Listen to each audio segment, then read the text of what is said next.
Oh my gosh, there's a little bit of water in here. Water like gushing out your front door. Ugh. Welcome to the river, the Amber Marie and Company River, right here in Tulsa, Oklahoma. As a business owner, that fear starts kind of creeping in where you're thinking, oh my gosh, how much money is this going to take? How much time is this going to take? Don't worry, you're just building character. Look at all of that. Are we going to have to close? How long are we going to have to close? That's not the way to solve a problem. Hey friends, it's Amber with Amber Marie and Company. Welcome back to our channel. And today we're going to talk about what do you do as a small business owner when you have a catastrophic event happen in your store. Oh my gosh, we had a huge flood in our store and I'm going to tell you all the thoughts, all the things that are happening. But first, smash that subscribe button, y'all, and stick around with us because this is an adventure. As a small business owner, as a YouTuber, we have all kinds of things that happen to us and you just never know what we're going to be dealing with or what we're going to talk about. But this is part of our journey and we want to welcome you. Let's go in the store and see what's happening so far, where we're at in this adventure of getting all of our damages out, drying out the floor, taking down items. Oh, there's a lot to do. Let's find out what's happening in here.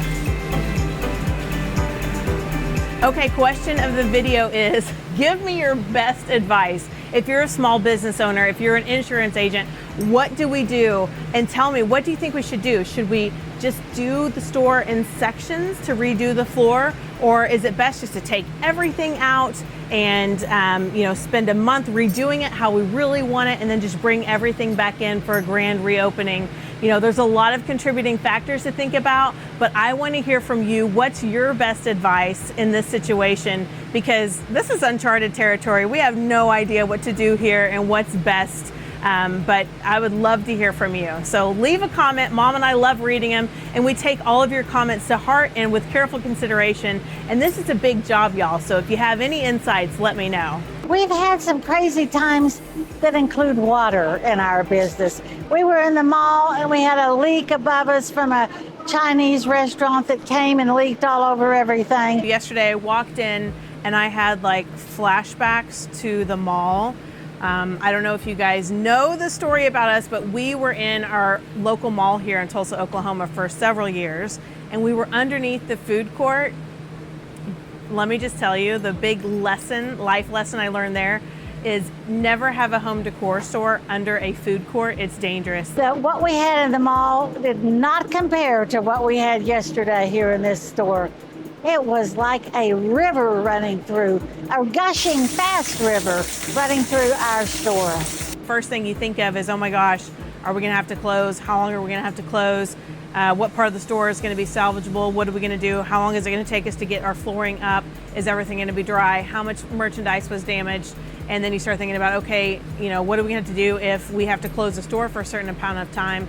What are we going to do with our employees? And because they depend on their paycheck. So as a business owner, those things just like flood in to your mind and your brain and you just start going on overdrive. Flood happened, originated back here. It is a mess. Look at all of that. As a business owner, that fear starts kind of creeping in where you're thinking, oh my gosh, how much money is this going to take? How much time is this going to take?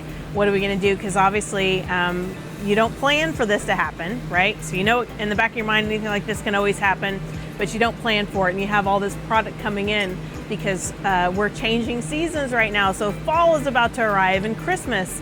So there's all those thoughts that come flooding through your mind. I can't say that either one of us was like crying or dying. We were just saying, okay, what are we going to do? This is just another chapter in our story, and how are we going to fix this? We just went into action mode. When my kids were young and they were going through difficult times and something was going on in their life, I always said, don't worry, you're just building character.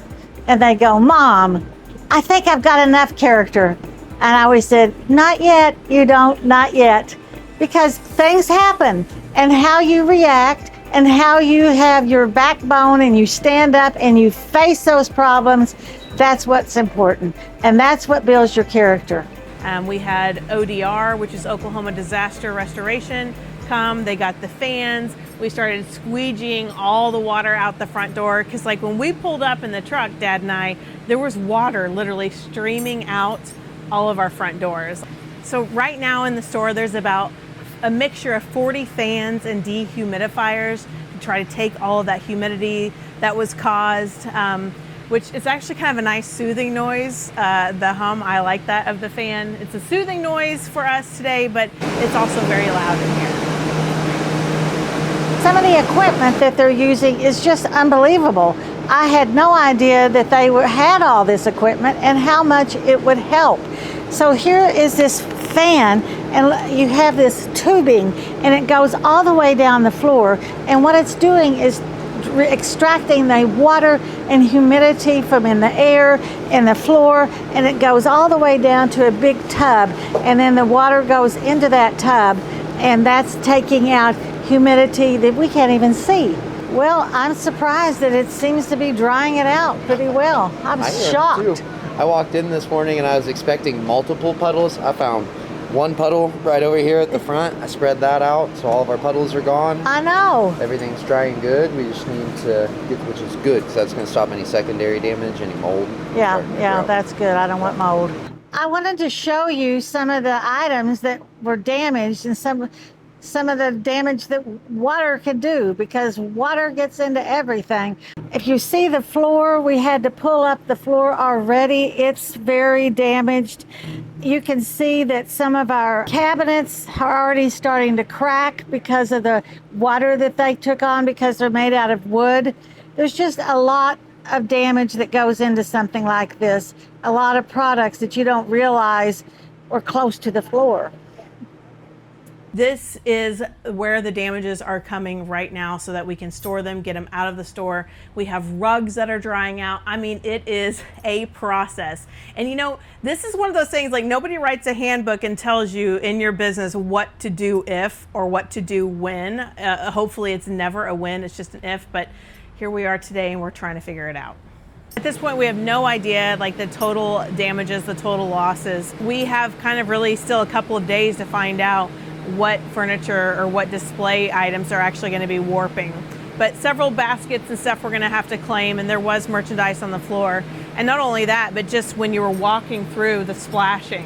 So our team is really carefully, like, combing through all of the items. If it has gotten wet or if it has, you know, any moisture in it at all, we're trying to make sure that we claim that because, you know, above 2 feet off the ground, everything was probably fine. But when we were squeegeeing the floor, there's definitely some splashing happening. So we're just being very mindful of that. And of course, we did have some rugs down, so those are all damaged. But, you know, it could have been worse. So I think we're pretty blessed and pretty lucky. Because you just can't throw up your hands and say, I quit. You just can't just quit.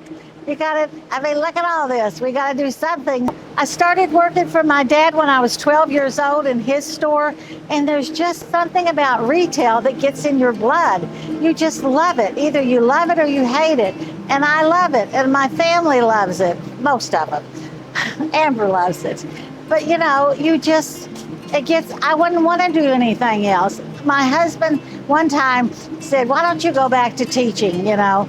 So I sat down and I was typing out my resume and I started crying, and I looked at that paper and I just pulled it out of the typewriter and threw it away, and I said, I don't want to go back. This is what I want to do. This is my passion. This is what I've wanted to do forever. So here I am.